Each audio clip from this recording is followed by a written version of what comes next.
오늘 우리에게 주시는 하나님의 말씀은 시편 130편 1절에서 8절의 말씀입니다. 시편 130편 1절로 8절까지 말씀, 저와 더불어서 한 절씩 교독하도록 하겠습니다. 여호와여, 내가 깊은 곳에서 주께 부르짖었나이다. 주여, 내 소리를 들으시며 나의 부르짖는 소리에 귀를 기울이소서. 여호와여, 주께서 죄악을 지켜보실진데 주여 누가 서리이까?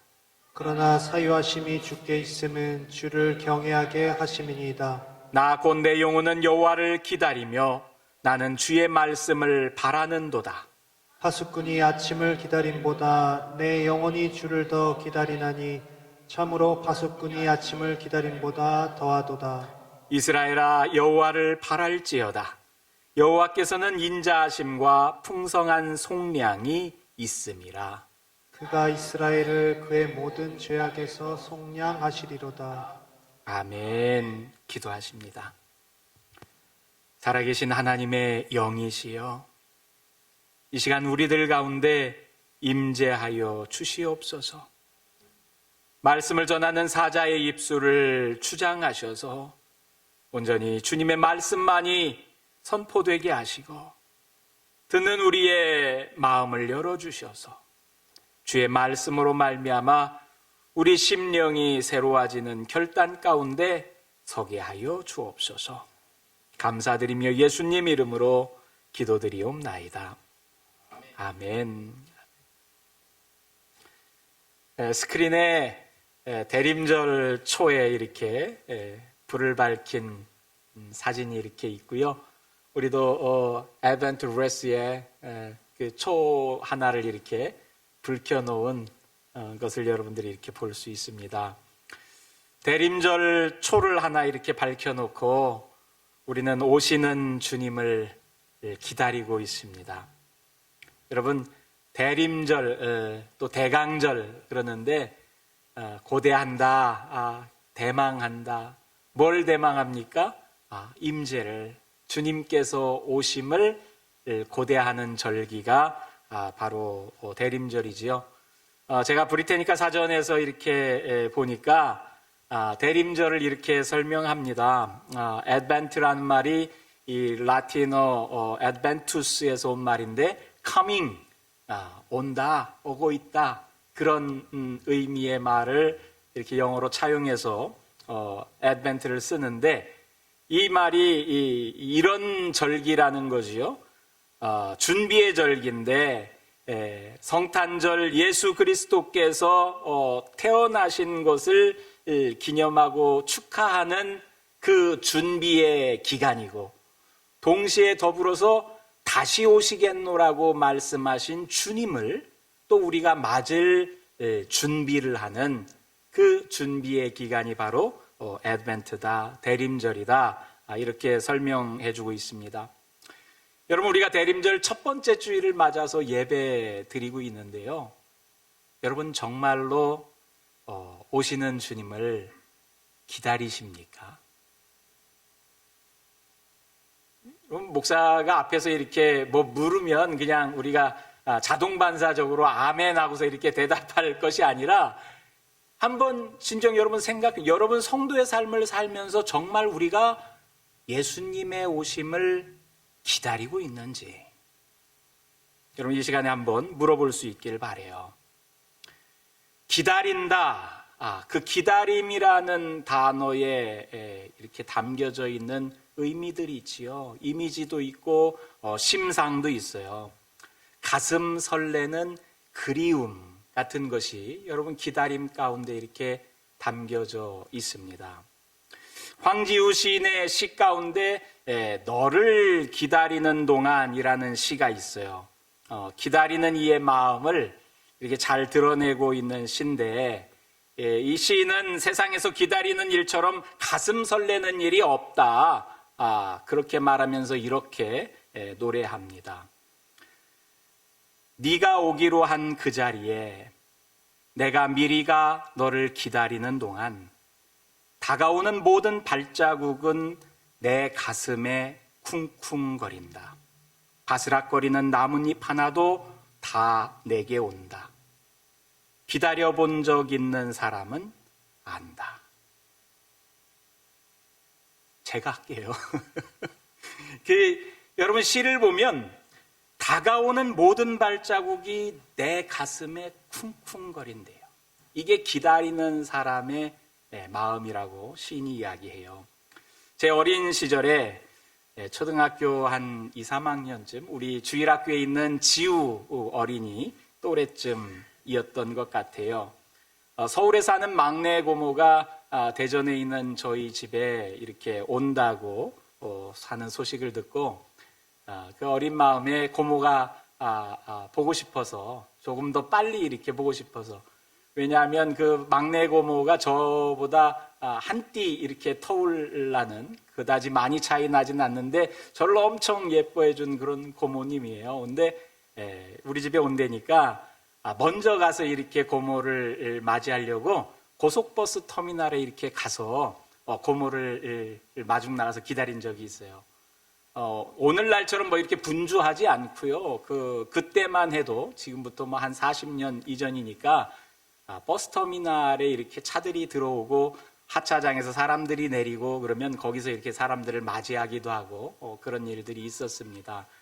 그럼 고속버스터미널에서 버스가 한 대씩 들어올 때마다 버스 앞에 어디서 오는 차다 이렇게 써 있잖아요. 어디에서 어디. 그러면은 서울에서 오는 차라고 그러면은 눈이 동그래서 저 차에 고모가 타고 계시나? 하고서 이렇게 맞이합니다. 하차장에서 승객들이 내리면 고모가 같이 내릴란가? 하고서는 바라봐요. 한 사람 한 사람 내릴 때마다 마치 시인이 발자국 소리가 내 가슴에 쿵쿵거린다는 것처럼 이번에 오는 사람이 고모인가? 다음이 고모인가? 그런 마음들이 이렇게 들었던 적이 있어요. 그런데 아무리 기다려도 온다던 고모는 오지 않습니다. 버스가 들어오고 승객들이 내릴 때마다 고모인가 싶어서 바라보는 것이 10분이 지나고 30분이 지나고 1시간쯤 될 때면 기다리는 마음이 이렇게 지쳐가요. 그런데 황지우 시인은 기다림에 지쳐갈 때 이런 표현을 합니다. 사랑하는 이여, 오지 않는 너를 기다리며 마침내 나는 너에게 간다. 그리고 이어서 이 시의 마지막 구절은 또 이렇게 써 있어요. 내 가슴에 쿵쿵거리는 모든 발자국 따라 너를 기다리는 동안 나는 너에게로 가고 있다. 여러분, 이 시에서 기다림은요, 그냥 피동적인 형태의 기다림이 아니에요. 역동적이지요. 기다리는 동안 나도 너에게 간다는 거예요. 여러분, 이게 기다림 아닌가 싶어요. 우리는 오시는 주님을 마음을 다해서 기다립니다. 모두가 길을 잃고 방황하는 어두운 세상, 그 가운데 빛이 되어주려고, 길이 되어주려고 우리에게 오시는 주님을 기다립니다. 사람다운 삶이 어떤 것인지 잃어버리고 있는 이때에 그저 사람들마다 욕망에 휘둘려서 살아가는 그런 사람들에게 참된 생명이 무엇인지, 영생의 삶을 산다는 것이 어떤 것인지 알려주실 주님, 그분을 기다려요. 그런데 이 기다림은요, 그냥 멈추어서 주님께서 오기만을 기다리는 피동적인 그런 기다림이 아닙니다. 그분을 향해 나아가는 기다림입니다. 가슴에 쿵쿵거리는 발자국을 따라 그분을 향해 나아가는 기다림, 이 나아가는 기다림이 이번 대림절 되기를 주님의 이름으로 축원합니다. 여러분, 나아가지 않고 그저 그 자리에서 머물러 기다린다고만 하는 것은 영적인 나태함일 수 있어요. 세례 요한은 이사야를 인용하면서 주님을 기다리는 이들의 삶이 어떠해야 하는지 우리에게 일깨워줬습니다. 너희는 주의 길을 준비하라. 그의 오실 길을 곧게 하라. 이게 기다리는 사람의 마음이에요. 그냥 오시겠지 하고서 머물러 있는 것이 아니라 그분 오시는 것을 준비하는 거지요. 능동적이에요. 오실 길을 곧게 합니다. 골짜기가 메워지고 산과 작은 산이 낮아지고 굽은 것이 곧아지고 험한 길이 평탄해지도록 준비해요. 그래서 그렇게 준비하며 기다릴 때 모든 육체가 하나님의 구원하심을 보리라 그랬어요. 이 말씀과 더불어서 세례 요한은 회개의 세례를 베풀었지요. 사람들로 하여금 회개하도록 이렇게 만들었습니다. 오늘 우리가 읽은 성경 말씀인 시편 130편은 150편의 시편 가운데 있는 참회시, 참회하는 시, 회개하는 시라고 일컫는 그 참회의 시의 대표적인 시입니다. 시인은 자신의 죄를 이 시 가운데서 낱낱이 고백하고 적시하고 있지는 않지만 자기 삶을 송두리째 하나님 앞에 내놓고 용서를 청하고 있습니다. 이 시는 또 다른 이름으로 불리는데 120편부터 시편 134편까지에 이르는 성전에 올라가는 노래라는 타이틀이 붙어있는 시이기도 합니다. 이 개역개정에는 성전에 올라가는 노래라고 타이틀이 붙어 있고요. 공동번역 성경을 보니까 순례자의 노래, 이 성전에 올라가는 사람이 순례자라는 거죠. 그래서 순례자의 노래라는 타이틀을 붙여놨어요. 새 번역에서는 두 가지를 다 이렇게 합쳐가지고 성전에 올라가는 순례자의 노래라는 타이틀을 이렇게 붙여놨습니다. 여러분 이 단어들을 한번 생각해 봐요. 성전이라는 말, 올라간다, 오름이라는 말, 순례한다, 순례자의 말, 또 노래. 여러분 이 네 가지 단어 모두 우리들에게 생각할 거리를 던져줘요. 그 단어들마다 특히 순례자라는 단어가 제게는 더 이렇게 생각할 거리를 많이 이렇게 안겨줬어요. 각별해. 순례자는 자기 일상을 내려놓고 영혼의 중심을 향해 나아가는 사람이 순례자예요. 그렇잖아요. 순례의 길을 가려면 일상을 떠나야 돼. 일상을 내려놔야 되죠. 순례에 나선 이들의 행장, 여러분 그것은 단출해야만 합니다. 여러분 우리 순례길 가운데 유명한 까미노 데 산티아고라고 하는 게 있죠. 산티아고 가는 길, 스페인에 이렇게 가서 여러분 산티아고까지 이 걸어가는 그 순례의 여정을 이렇게 하는데 이 많은 사람들이 그 길을 걷고 뭐 이렇게 기행문을 남기기도 하고 또 다녀와서 이렇게 간증을 하기도 하고 그럽니다. 근데 그때 가장 많이 등장하는 간증의 이야기가 뭐예요? 자기가 이렇게 행장을 꾸렸는데 배낭을 이렇게 꾸려가지고 가는데 이 갈수록 그것이 열흘의 일정이 됐든 30일의 여정이 됐든 그 메고 가는 게 너무 무거운 거예요. 그러면서 가면서 하나 둘씩 짐을 이렇게 빼요. 무거운 것을 하나 둘씩 가방을 이렇게 가볍게 만드는 거. 그게 여러분 간증의 핵심이요. 여러분 근데 짐만 이렇게 내려놓아야 하는 게 아니죠. 정작 순례자의 길에서 내려놓아야 하는 것은 이 짐이 아니라 자기 자신이지요. 옛사람. 여러분 그걸 내려놓기 위해서 사람들이 순례의 길을 떠납니다.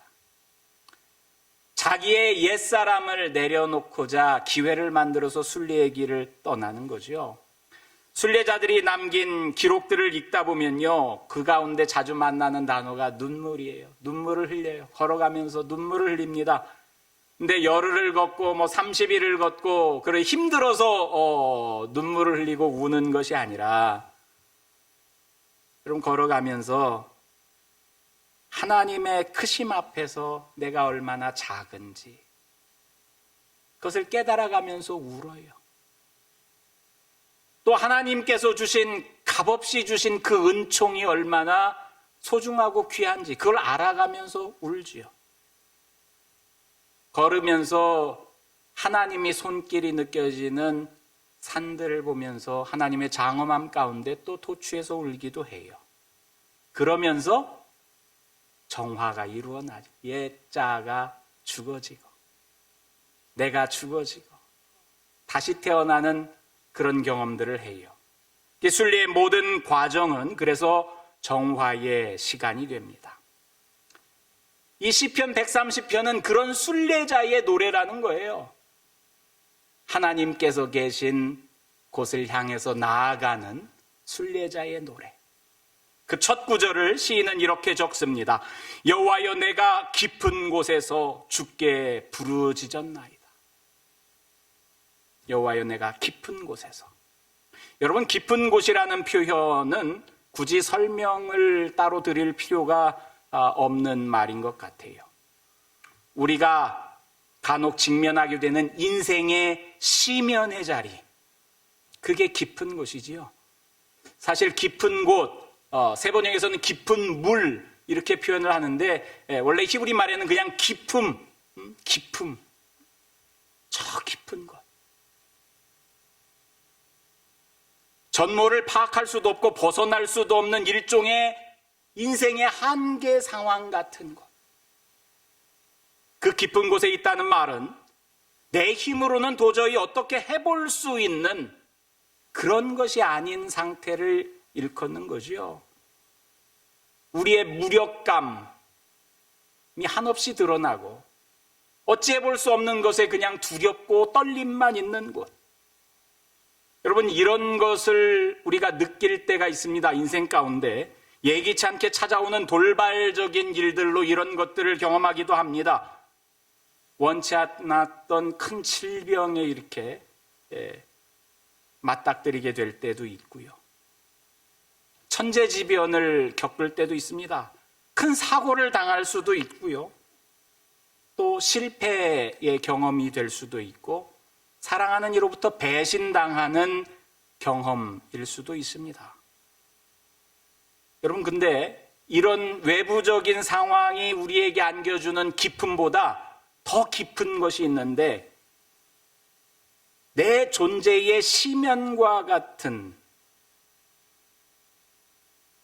내 자신의, 내 자아가 어떤 처지에 있는지 스스로의 자리가 한없이 이렇게 추락한,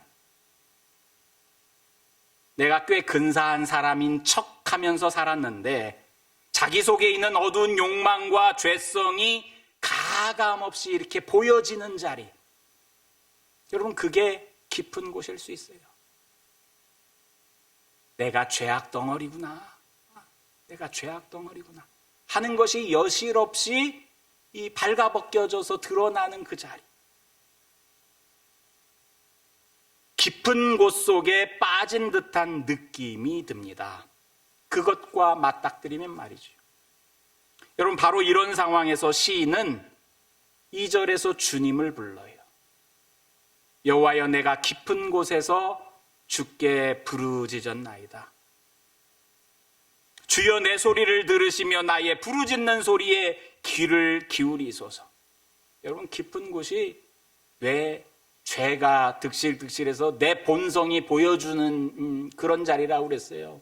내가 죄인이야 좌절할 수밖에 없는 그 자리.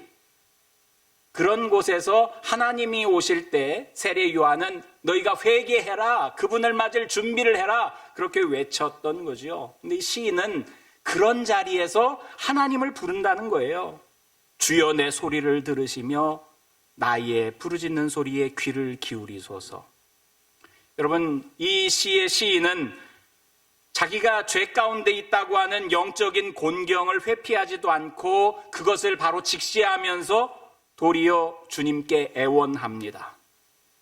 세상의 시각에서는 아유 저 죄악 덩어리 하면서 손가락질할 수도 있고요, 경멸할 수도 있고요, 침을 뱉을 수도 있지만 자기가 그 가운데서 하나님을 불러요. 왜 불러요? 하나님은 내가 그런 죄의 상태 가운데 있어도 내가 부르면 들어주실 것 같아서, 내가 하나님 내 소리를 들어주세요, 나의 부르짖는 소리에 귀를 기울여 주세요 하면 하나님께서는 내 소리를 들어주실 거야 하는 생각에 여러분 그 죄의 자리에서 하나님을 불러요. 이것이 믿음이지요. 여러분 이게 저는 신뢰라고 생각합니다. 내가 드러나는 죄악덩어리라는 부끄러움을 무릅쓰고 내 존재 전체를 하나님께 이렇게 내놓는 거예요. 무엇 하나 숨기려고 하는 것도 없이 여러분 사실 하나님께 숨길 수도 없지요. 그래서 여호와여 주께서 죄악을 지켜보실진데 주여 누가 서리이까 이렇게 이야기해요. 새 번역에서는 주님께서 죄를 지켜보고 계시면 주님 누가 감히 맞설 수 있겠습니까? 여러분 하나님 앞에서 어떻게 감추겠습니까? 사람들의 눈은 속일 수 있지요. 근사하게 차려입고 근사하게 화장하고 여러분 그러면은 괜찮은 사람처럼 보이지만 하나님께는 우리가 속일 수가 없어요. 누가 주 앞에 서겠습니까? 시인은 자기를 지켜보고 계신 주님의 시선을 느껴요. 하나님께서 나를 보고 계셔. 하나님은 우리를 지켜보시는 분이야. 여러분 근데 이 지켜보심이 내가 뭘 잘못하고 어떤 죄를 짓고 그것을 이렇게 드러내고 벌을 주기 위해서 지켜보심이 아니라 우리를 그 죄의 자리에서 건져내 주시고 위험에서 구원해 주시고 잘못된 길로 가지 않도록 인도하기 위해서 지켜보시는 거지요. 근데 그 시선은 여러분 그렇게 부모처럼 지켜보는 따뜻함 그것과 더불어서 또 엄격함도 있어요. 제멋대로 살았던 이들은 그 엄격한 주님의 시선을 두려워할 수밖에 없어요. 그 주님이 감시자처럼 이렇게 보일 수도 있어요. 제가 예전에 주일학교에서 야 하나님이 너와 함께 계셔. 네가 어디에 있든지 함께 계시고 너를 다 지켜봐주고 계셔. 그러니까는 어린아이 중에 하나가 그럼 하나님이 비밀 경찰이에요? 막 이렇게 독일 게슈타포처럼 여러분 그렇게 생각하는 사람들도 있지요. 죄의 자리에서 두려움 가운데 있는 사람이면 그렇게 하나님을 생각할 수도 있어요. 이 시인도 그런 면도 있는 것 같아요. 그래서 그는 간절하게 하나님께 용서를 구합니다.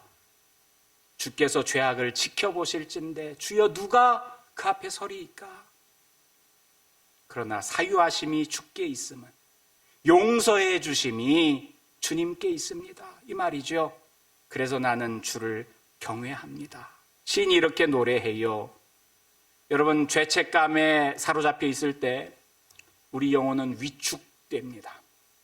죄로 빚어진 갈등과 불화가 우리 영혼을 속박하고 구속하는 사슬이 되어서 우리를 꽁꽁 묶어버려요.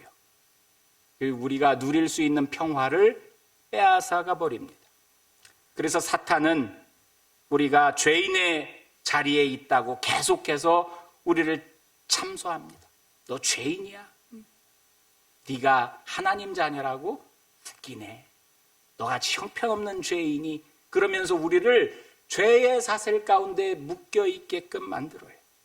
여러분 죄에 속박된 깊은 곳에 있는 우리가 하나님께 용서하심이 주님께 있습니다. 사유하심이 주께 있습니다 하면서 주님을 경외하며 회개의 자리에 서는 것. 그것이 이 참회의 시의 첫 번째 주제입니다. 여러분 우리가 용서받기 위해서는 먼저 회개해야 합니다. 내가 문제구나 하는 사실을 알아야 해요. 여러분 집을 떠났던 탕자가 아버지께 이렇게 돌아와서 발밑에 엎드렸을 때 아버지가 그를 이렇게 안아주면서 용서해 주잖아요. 근데 그 탕자가 여러분 언제 아버지께 용서받은 것 같아요?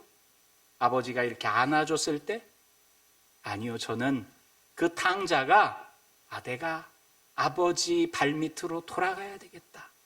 그 생각을 품었을 때 저는 그가 이미 용서받았다고 이렇게 생각합니다. 용서의 시작이요. 구원의 시작이지요.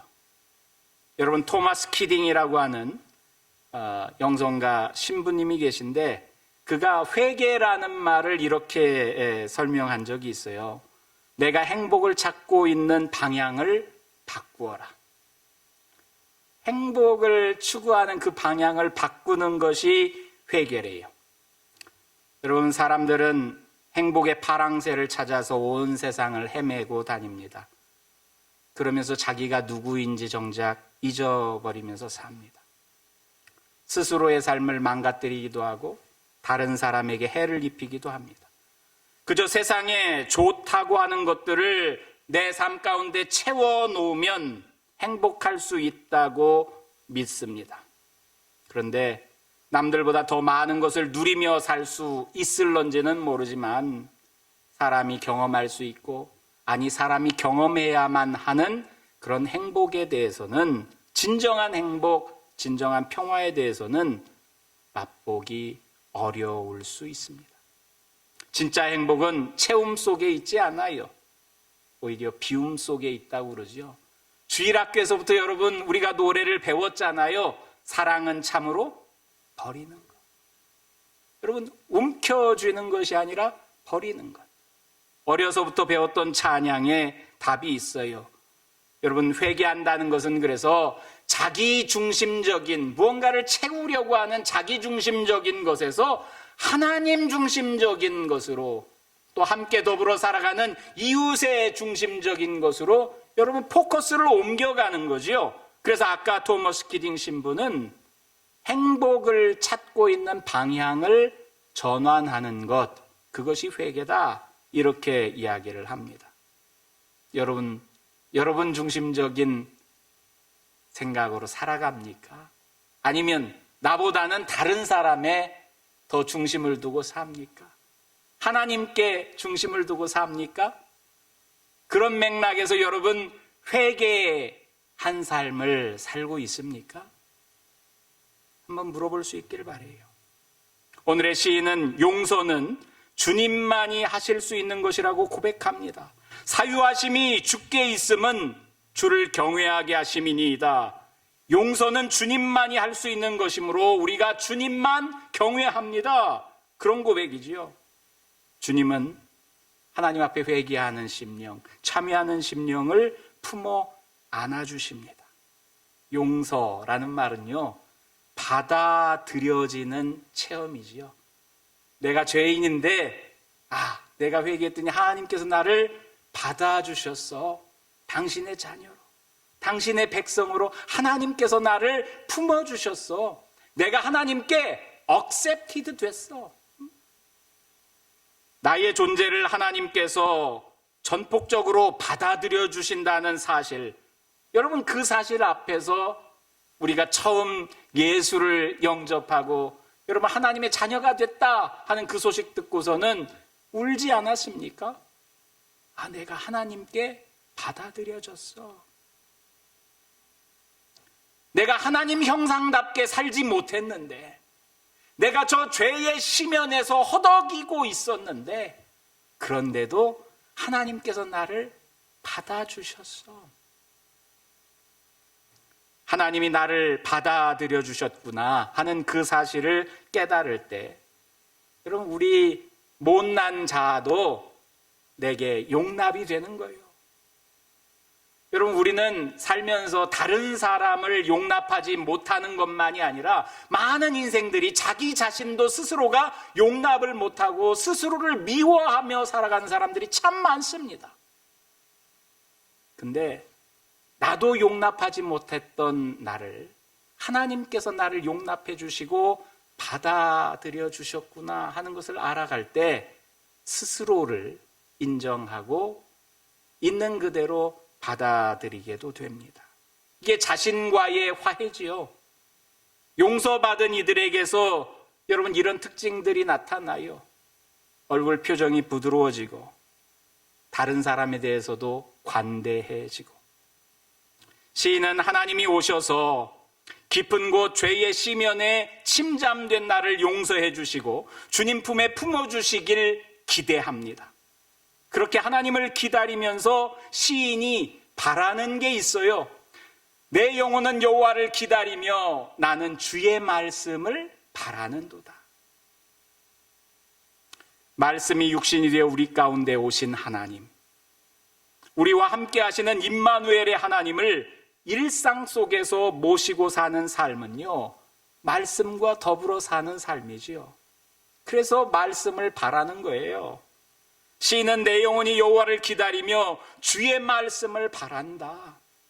여러분이 주님을 기다린다면 주님의 말씀을 바라야지요.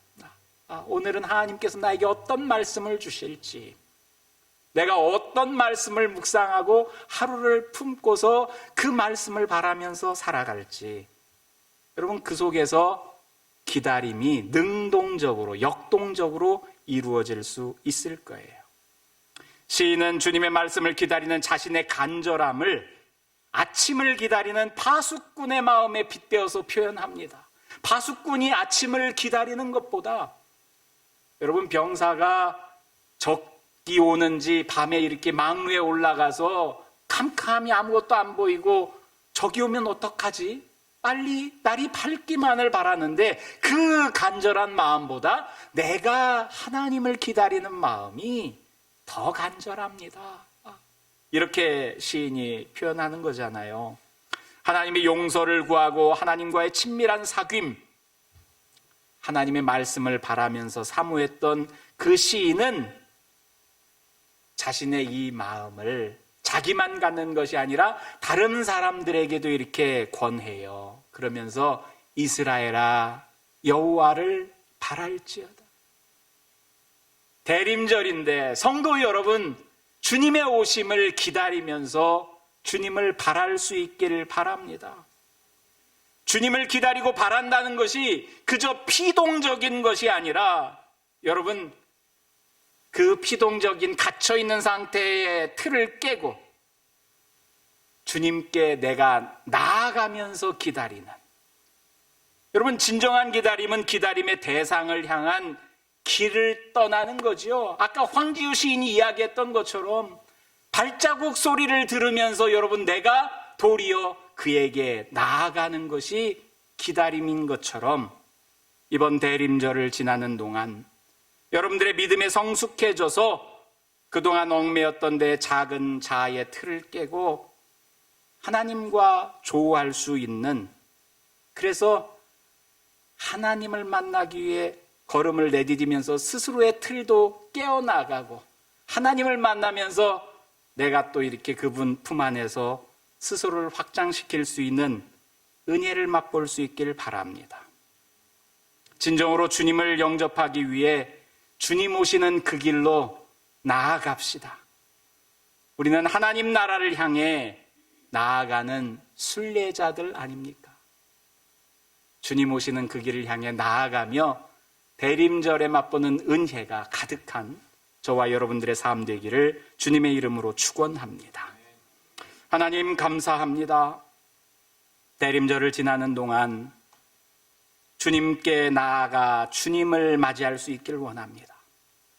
우리의 믿음이 이 기간 더 성숙해질 수 있기를 원합니다. 못난 옛사람이 죽어지고 새로운 사람으로 거듭나며 하나님을 만날 수 있기를 원합니다. 진정한 회개를 이루며 하나님의 자녀다운 삶으로 나아가며 주님을 맞이할 수 있기를 원합니다. 오는 4주간 그런 놀라운 역사가 우리네 인생 속에 이루어지게 하여 주시옵소서. 감사드리며 예수님 이름으로 기도드리옵나이다. 아멘.